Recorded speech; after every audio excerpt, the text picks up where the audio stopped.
And we're live, I guess. Well, hello, everybody. My name is Bruce Robert Coffin, and I am honored to be a guest interviewer today. And I'm also honored to have with me Matt Coyle, award-winning PI novelist and author of the Rick Cahill series. Matt, thanks for joining us today. Hey, thanks for having me on. I got to say, I got poster envy of your framed glass poster. It makes mine look all faded. Anyway. Oh, yours is awesome. Yours is awesome. For those of you not familiar with Matt Coyle, I want to run down a quick literary bio. Matt, much like myself, somehow spent 30 years outside of doing what it is he wanted to do, which was be a novelist, doing other things. Life gets in the way. But he was published for the first time in 2013. His debut novel, Yesterday's Echo, and this might have been you saving it up, Matt. I don't know how that works, but you won the Anthony for Best First, which is no small feat, San Diego Book Award for Best Mystery, and the Ben Franklin Award for Best New Voice in Fiction. Lofty awards there. Very nice. And he's also won the Shamus twice. Once is not enough. Twice is unbelievable. An Anthony, a Lefty, and multiple Barry, McCavity, and Derringer noms to go along with all of that. And recently, if I'm not mistaken, for your forthcoming novel, Last Redemption, you even earned a starred review from Publishers Weekly. Am I correct on that? Yeah, that was cool. It was my first starred review. That is very cool. Pretty happy about it. And well deserved, I must say. Thank you. Being given the pleasure of having an early read of Last Redemption, it's well deserved. Is that what you call it when somebody asks you for a blurb? The pleasure? Yeah, it was a pleasure. We get a lot of requests, right? Yeah, no, much appreciated. I noticed that you credit Raymond Chandler and Ross MacDonald in the opening of this book for the reason that you started writing Rick Cahill in the first place. Right. Tell the viewers a little bit about that. Yeah, well, my dad gave me The Simple Art of Murder by Raymond Chandler, that the essays and a bunch of his short stories. It was a long time ago. I can't really get the date correct. In my bio, I think it goes from 12 to 13 to 14 years old, but somewhere in there he gave it to me. And I started reading it, and I loved it. I loved the short stories, and then immediately I started reading Chandler. He only wrote 7 novels, so that was pretty easy to go through his catalog. And then I started reading MacDonald after that in college. In college, I actually had a private detective novel class, which was pretty cool. And so I was reading the genre, PI genre, all my life from the start there. As I got older, I branched out a little bit, to more wider mystery, crime, thriller. But PI has always been in my blood. And that's thanks to Chandler and MacDonald. And I thought they deserved a little hat tip and the acknowledgments or the dedication. I'm sure to them it meant nothing. Right.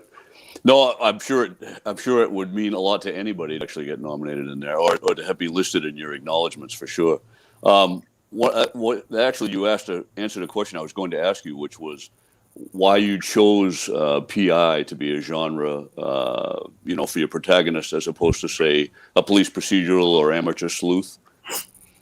Yeah, I don't want to cut you off, but no, go ahead. Because I don't think I answered that question fully. You said, we both started writing after 30 years of doing other things. Well, you actually were doing something significant. You were a police officer. I was doing a lot of things insignificant. Going from job to job, and I got a lot of law enforcement in my family, my extended family, but of course I was never a cop. And I honestly, of course, as I mentioned, I started with Chandler and MacDonald, so that hard-boiled voice, that first person voice was in my head. But honestly, as much as I probably screw up PI stuff and cop stuff through PI, I didn't think I had the chops to get things correct, and probably too lazy to do the necessary research to get everything right. So, there were times when I thought about, as my series progressing, maybe doing something different, but I don't think I could do a police procedural. I'm afraid I would be afraid that I would get too much wrong. And then guys like you and David Putnam would give me a hard time.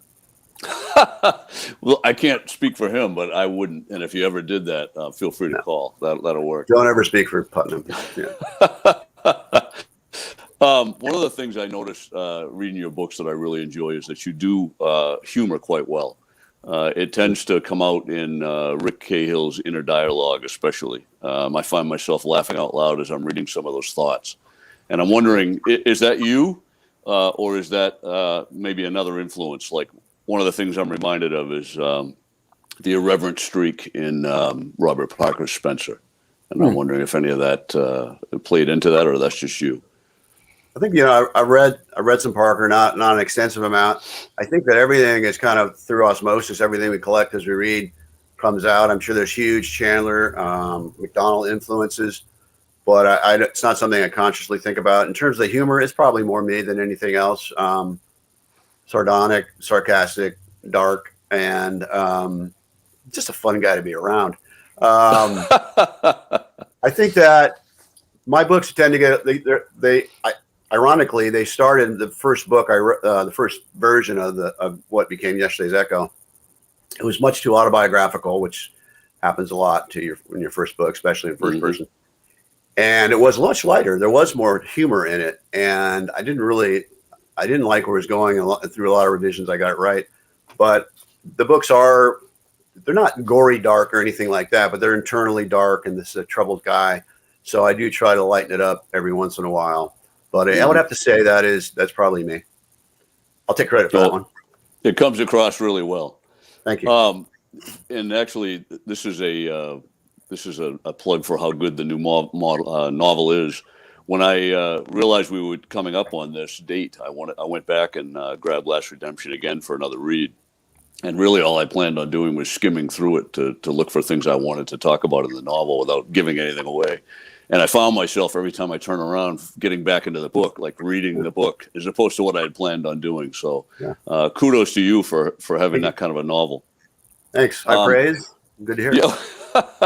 One of the things that I noticed that you put into this, which I didn't know much about, think I'm familiar with it as far as the NFL is concerned. It's discussed a great deal, is CTE. And for those of you who might not be familiar, the technical term is chronic traumatic encephalopathy, which is something that football players, boxers, people who are repeatedly subjected to head trauma can suffer. And I noticed that sort of played front and center in this book. How did that come to be? Yeah. Yeah, well, I'm actually, I have the arc with me, and I had it on the first page where it's mentioned, and I cannot say that without reading it. And even when I read it, I don't think I could get it right. I don't get encephalopathy right. So, but I think guys like, you and I, who are probably sports fans, have heard about it. Yeah. I think that every football player that they've ever, at least recently, done autopsies on, and I guess there haven't been that many reasons to do autopsies, but I think every player, no matter what position, has had it. And I think that it's a lot more prevalent out there, that for maybe people from other walks of life. Yeah, it's my understanding, and I've done some research, but not hugely extensively. Got some help from Doug Lyle, of course, as we all do. It's repeated head injuries. And this guy, when I started writing Rick way back when, 20 years ago, the one thing I didn't know what I was doing, but the one thing I wanted to do is that I wanted to have everything that happened to him physically and emotionally matter. It accumulated, it reverberated throughout his life. And clearly that's happened through the emotionally for him, for anybody who's read the series. You see the baggage he carries. And I wanted to it made sense to me that had to happen with him physically. Now, when I started writing the book, I probably didn't even know about CTE, that first book 20 years ago. I wrote the first draft, but and I didn't, once, even when it became known, it wasn't something I really thought about putting in the book. And then with all the traumatic, he's probably had, I don't know, as a PI, he's probably had 6 concussions, maybe 5 or 6. Mm-hmm. He was a Golden Gloves boxer when he was a kid for I think 3 or 4 years. He played Pop Warner football, high school football, and a couple of years of college football. That's a lot of physical damage probably to his head. And I figured, I don't know if I really wanted to go this way, but I just thought it had to make sense. I wanted, Right. I want things to be as real as possible, while you suspend your whatever. But so then I thought, well, this would make sense. How could he avoid not having this? And so for this book, I decided that this is when we've seen a lot of the emotional baggage and the damage it's done. This is when the physical damage over all these years. And like I said, not just as a PI, as a kid, football, boxing, all that. So we're kind of front. Junior Seau, I'm in San Diego, much beloved linebacker, Hall of Fame linebacker. Right. He committed suicide and he shot himself in the chest. And I think it was it Dave Durson for the Bears who did the same thing. Mm-hmm. I think he was the first one, a safety for the Bears. And I'm really sorry if I'm confusing Dave Durson with somebody else, but he was the first guy who shot himself in the chest because he wanted his head to his brain to be looked at. And this has really gone off on a very negative, dark, not surprisingly, a very dark turn, but that's good. But so I thought that it would be something that he'd have to deal with. What I liked about that is it's an internal reoccurring nightmare that happens during the story. A lot of times it's easy for us to write something external that comes back. It's the ticking clock, the storm's coming, whatever it happens to be. But you've written into him an internal storm, and although I suspect most of the viewership and probably most of your readers won't have any firsthand knowledge with CTE, what I liked about it was I could project what he was. You did a really nice job describing it, but I could project what he was dealing with at any given moment with that. It's like walking into the room, which happens daily now, and having no idea why you've walked into the room. But put steroids on that, and then suddenly imagine how scary that would have to be. Yeah. I just thought that was a great way to have the readers identify with him. I got that right away, and then I kept worrying about when it was going to creep back up as I was reading the book. Yeah. So me too. Where to put it? You know how that goes. Where to put it? How many of them? I tend to, when I'm writing something like that or anything, my first draft, I tend to overwrite things and just. With this book I'm writing now, something offshoot of that, I stick in a lot of scenes that have a particular crisis, recurring crisis, physical crisis, and then try to yank out the ones that aren't as good as the others, and because you can certainly overdo it. But that's always a thought that goes in. Certainly on the last revisions, like, is there too much? Is there not enough? Right. We all worry about that, I think. Yeah. Another thing I really enjoy about reading your books, I've read a lot of PI novels, and I sort of had respect for that all along. It's one of those things where I think if I was to go off on another tangent and write something other than what I write for the John Byron series, I might look to a series, PI. By the way, John Byron's great series. Love it very much. Thank you. In plain sight. You're on the show. We talked about that. That's right. Yeah, that's right. Seems like a million years ago already. I know. But one of the things that you do really well, which I think is a trap that you can fall into as a PI writer, is that you avoid the trope or cliche of having the police be, just inept, just totally inept and bumbling along, which of course makes the PI's job much easier if the cops are clueless. But you do a real nice job of not doing that, and I wondered if that entered into your thought process with having. Rick Cahill having been prior law enforcement, if that was part of your decision. Well, it probably comes from my family's background and all that. My brother-in-law was a cop. One of my nephews a cop. Both my nieces married cops. So I got a lot of respect for the police officers. Absolutely. My brother-in-law, who just passed away this last year, was a cop. Became a police officer when I was probably 16 or something. So had someone like him to look up to my whole life. There's probably some of that, but I try to.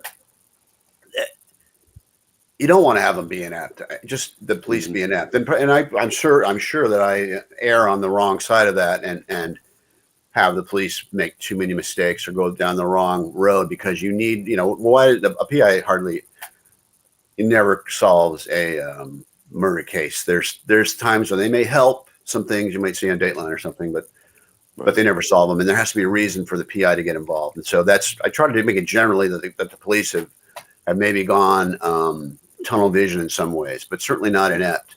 But I do have a lot of respect for law enforcement. It's in my family.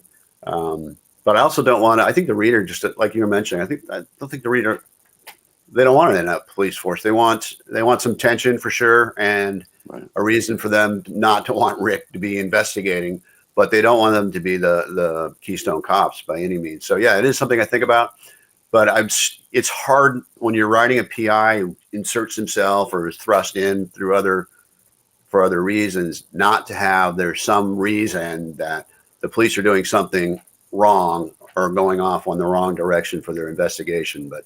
But I mean, Rick is bumbling at times too. I mean, he follows his gut a lot, and he makes mistakes, but he's very bulldogish. So eventually he kind of bumps into the right answer, but he clearly makes mistakes. And I know that I don't know about you, Bruce, but I read a lot of my reviews, even on Goodreads, where it's you go in there because you're a masochist. There's no other reason. Pardon? There's no other reason to go on there. Yeah, You're right. Exactly. And a lot of people, not a lot of people, but some people don't. They want to have the PI to be, to not make mistakes and be kind of a Superman. Right. And my guy's not that. And sometimes he does dumb stuff. Sometimes he does dumb stuff probably because I'm writing dumb stuff and I don't know any better. But I decided here's what I do when I read like a 2-star review and they say he was dumb or something. I say, yeah, I'm doing it right. That's what I tell myself. Clearly, if it was a 5-star review, I'd be much happier. I'd go, but you know what? I'm doing what I want to do. There has to be some people that just don't like it. So right. Well, and people have an opinion. That means they're reading it. So that's the most important thing. So I got to ask you, as a series author, and I don't, maybe you've experienced this, maybe you haven't. And if you haven't, I apologize for even bringing it up. But as I am working on my 5th, you, I believe, just alluded to the fact that you're working on number 9. Yeah. Challenges in the series. I've noticed one of the things that, and I don't know if I've never heard anyone talk about it, but I'm assuming it must be a real thing. The corridor feels like it's narrowing for me as far as what I can tell a story about without feeling like I've told that story. That is so well put. Do you feel that already in yours, or? Yeah, absolutely. Especially with the book I'm writing right now, how do you keep from not writing the same story over and over again? And I always try to find what I start with is Rick's major subplot. What is going on in his life that he's struggling with, and can I find a through line, a case that he takes that would cross over into that, or just make it difficult. They don't always cross over, but what he's dealing with makes his job more difficult. But honestly, narrowing corridor is a great way to put it, and it really is frightening, actually, that you put it that way. Right. Right now, it feels like a straw. Yeah. So I think for me, it's really the internal thing, and even then, it's nuances on problems that he's dealt with for a while. And it's I'm sort of glad you brought that up, but maybe not, because it is something that is probably foremost in my mind. The book I'm writing right now I've probably never written an original story, so I don't worry about that. I just worry about writing Rick stories and how he deals with maybe things that have come up for other people.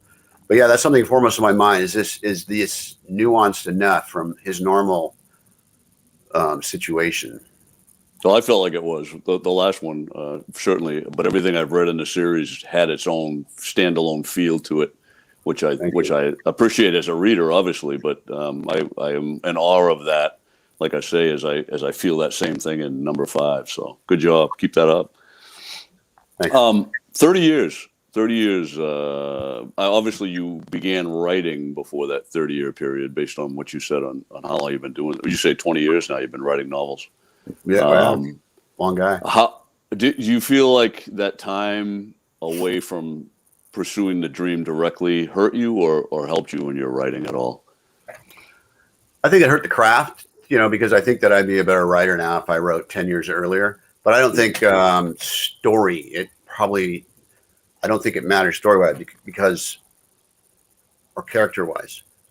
As I said earlier, you were a police officer for many years, so you had these high-pressure situations. These hopefully not too many, but maybe not life and death for you, but life and death for other people. You had these really high-pressure situations, and I was in the restaurant business. I was in the golf business. I had girlfriends and not having girlfriends and all that, and later in life, wives and not having a wife. But I think that I needed more life experience, and I wasn't really doing anything exciting. But just with getting older, you have losses in your life. You lose family members, people you love, and I think that helps for the books that I want to write. I think that helps to be able to put that real emotion into situations I've never been in that I can only imagine and do research on. But the emotion is true. Anybody our age has had loss and had highs and lows. And so you can put those real things that really happened to you and nuance the emotion and make it seem real, I hope. So I definitely be a better craftsman. But I don't think I was ready to really tell any stories. Maybe something funny back, when I was a drunk. I would pick up every year. I would say, well, this is the year I'm going to do it this year. I'm going to write, and I scribble something that was awful, and same time next year. Right. Then I was working for a golf company when I was early 40s, and I saw the handwriting on the wall. I'd helped 3 other golf companies go out of business in 10 years, and this one was going down too. So I said, this is it. When this thing goes out, I was 42 or 3. I said, I have to write a book, or I can't pretend like this is something I'm going to pursue in my life. I have to, much to my dad's happiness at the time would have been to get a career, follow something specifically instead of from job to job. And I did. When the place went out of business, I had some money saved up, and I wrote first draft of Yesterday's Echo. Thought I was done. Thought that was it. Thought I would get an agent, never have a day job again. And then I worked for somebody for 16 years, and then I quit my day job. Wow. Did you ever see this becoming a series when you first started out to get that first novel done? Yeah, I did somewhere along the line of that first or second draft. I didn't, when I first started writing, I didn't really think about it that much. I think, well, I just have to do this or I can't, I wouldn't be able to live with myself. But yeah, once I learned the character more, Rick Cahill, I realized there was a lot more stories to tell. And then as I went along and was around book 5, I saw there was a really narrowing corridor, and I need to figure something else out. I'm on point then. Is there something, now that you're doing this and you've been doing it for quite a while, very successfully, is there anything about this business when you were projecting out wanting to be a writer that has, now that you're in this role, that surprised you about writing that you didn't imagine would be part of the deal? Well, I thought I'd actually make some money, but maybe there's still hope for that. I thought, I didn't know anything about, I knew you had to get an agent. That was basically it when I first started writing. So I didn't realize then, when you're with a smaller, very good publisher, but a smaller publisher, or if you're with a big publisher and you're a mid-lister, that all the marketing you're going to have to do on your own. I mean, it's kind of like Glengarry, Glen Ross, ABM, always be marketing that I didn't really know about or think about. And in spite of the fact that I can seem outgoing, I am sort of shy in some situations. Although I do think that all the public speaking that you do throughout this maybe changes your personality a little bit. Much more comfortable speaking in public or in groups than I used to be. But it's not something I ever really wanted to do. So that, you have to force yourself to do things for marketing that you never thought you would do. But I enjoy almost all of it. I hate writing bios and synopses, whatever you want to call it. But everything else, I like the marketing aspect of it. But it can take up a lot of time and trying to find out the right thing. I don't know if you've ever done. Did you ever do a the video loop? What do they call it? The movie, a little like a 1-minute movie thing. For the book? Trailer. No, Trailer? Yeah, right. Yeah. I did it on my first book, and every time I'd go on there to look at it, I'd see that it went from like 11 to 12 views, and it was always me that was looking at it. But I thought it was cool. I thought it was really neat. But for me, I think it works if you're a big name. But for nobody knows how to find you. I don't think it. I don't really know how marketing works, but I do know some things that don't work for me. Right.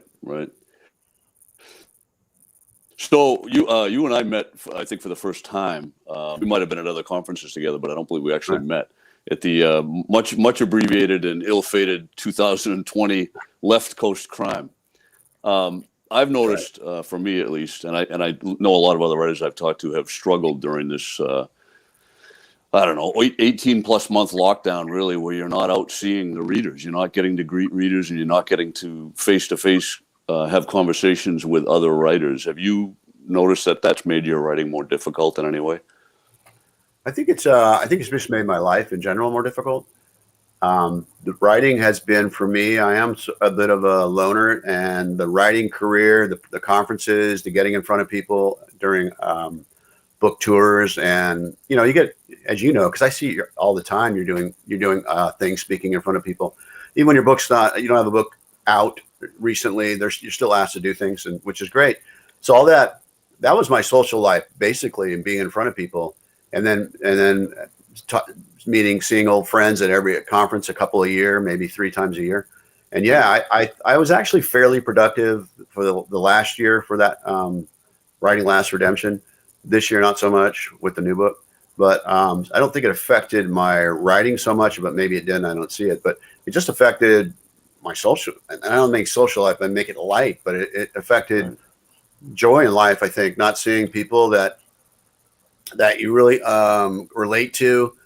It's funny. I used to be I was in sales, and we used to have to go to conventions, trade shows, and I was on the phone every day selling anyway. But you're meeting with people, and I would always feel drained at the end of the day when I did one of those. But the first mystery writers conference I went to, and I met people, I felt full at the end of the day. I had energy. It was just, you're meeting people that are like-minded. We're all doing the same thing, maybe somewhat differently, but we all have similar goals and similar dispositions in some ways.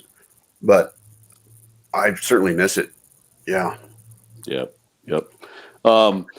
So your next book out, Last Redemption, is slated for a November 30th release. Is that right? Right. And so people watching this, either right now or when they tune in later on, where can people go to pre-order copies of that, which I highly recommend doing? Thank you. And thanks for taking the time to blurb it. You can get it anywhere. You can, obviously, on the Big A, you could pre-order it, but you can from your local bookstore, your independent bookstores for sure, Barnes and Noble. I'm having a launch. I mean, right now we're in person at Warwick's on November 30th in La Jolla. And then I'm doing another, hopefully in person, on the 4th December in Book Carnival in Orange, California. And I've got Poison Pen lined up for awesome. It's up in the air. Whether I think it's can't remember the day, December 2nd or something. And I think that's going to be, right now we're about 60%. It's going to be in person. And but I know I'm doing Murder by the Book in Houston remotely. That one I'm sure of, that's going to be remote. And other things are coming up, of course. Good. You've got a lot coming up. Yeah. Thanks. Well, congratulations on the new book. And where can people go to find out more about you? Your website? Right. MacCoyleBooks.com. You can follow me on, if you like Yellow Labs. Angus has slept the whole time we've been talking here on the floor. I'm on Facebook, Matt Coyle, something like that. And Instagram, I can like the stuff you put up. I don't even know, mcoyle044. And I do know how to retweet mcoylem or something on Twitter. But I want to ask you before we go, I know you're working on a new book, and when is the next one coming out? We are still talking about that. I'm hoping, if everything goes well, that it might happen by fall of 2022. Cool. And it's tentatively titled Under the Gun. Seems like an accurate description of everything right now, doesn't it? Right. Absolutely. I'm definitely under the gun right now. Right. Well, I look forward to that. Been awesome, Matt. Thanks. Thank you very much.